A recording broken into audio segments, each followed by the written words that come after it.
Now to other matters. China has decided to retaliate against President Donald Trump's trade tariffs by imposing its own tariffs on some American goods. But this is as implementation of U.S. tariffs on all Chinese goods come into force. We have details in this report. Want fentanyl coming into our country. Now, we had another big thing, speaking of China. In response to the new tariffs by the Trump administration, China says it would file a complaint with the World Trade Organization. In a statement, China's Commerce Ministry says to safeguard its legitimate rights and interests, the nation is resorting to the WTO for dispute settlement. It adds, quote, "The U.S. imposition of additional tariffs on Chinese products severely violates the WTO's rules. This action is egregious in nature and represents a typical example of unilateralism and trade protectionism," end quote. China's trade tariffs against the U.S. are due to begin on Monday.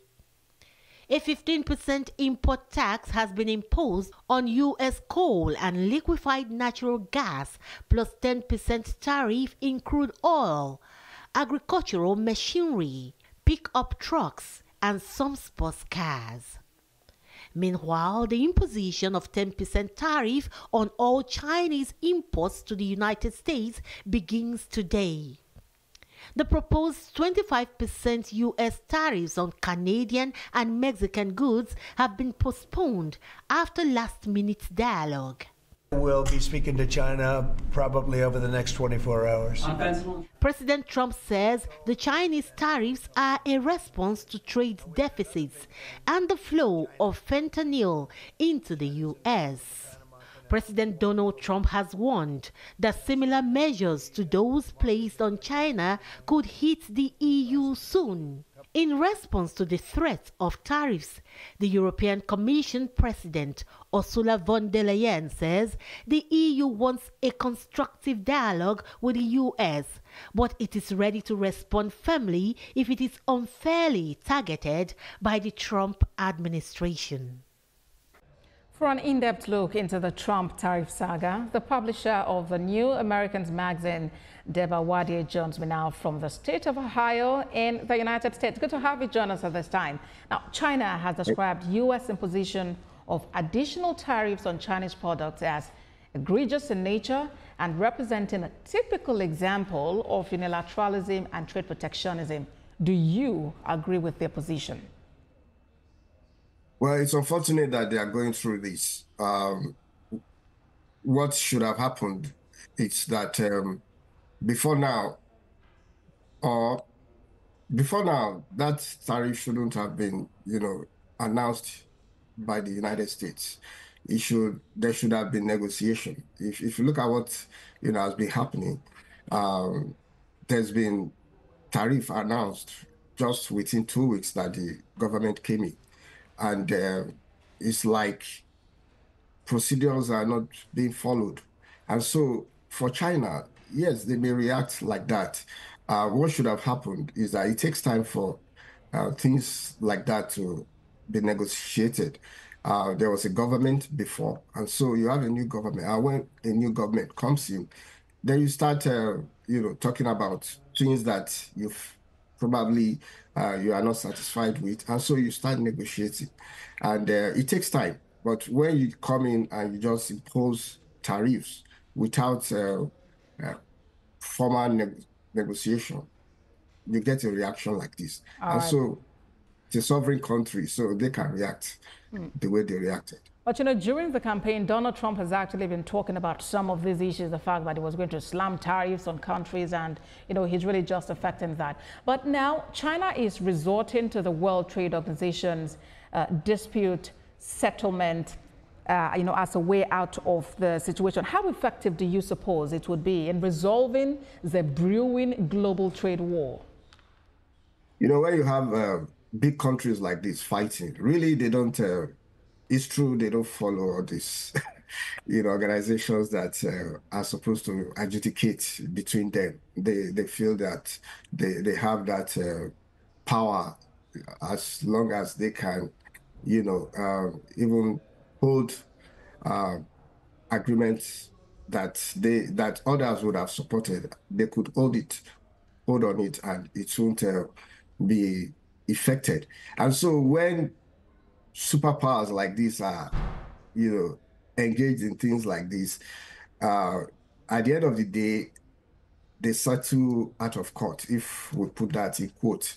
And so for me, I don't expect anything if by bringing in the World Trade Organization. They are supposed to bring them in to settle their issues. But with what powers like this, they hardly conform. All right. If, for example, we could threaten to withdraw from WHO, which we have, been invested so much on. I hear you, Mr. Wadi. I hear you, but you know that China, as it were, is actually not sticking only to that plan. It has plan B, and that is also imposing trade tariffs against the U.S., expected to begin on Monday. Might this actually stall the intervention of the WTO? How do you see it, affect the trade disputes? I can tell you that before that day, there will be an extension. There's been an extension with Mexico.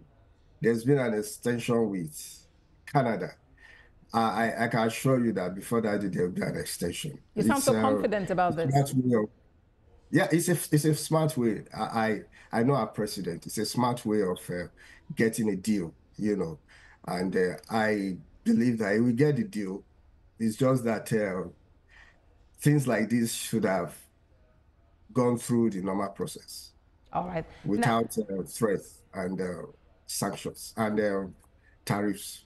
Okay. And yes, it does appear that President Trump is targeting several nations and bodies, including the European Union, with the EU Commission President Ursula von der Leyen saying the EU, what it actually wants is constructive dialogue with the US, but it is ready to respond firmly if it is unfairly targeted by the Trump administration.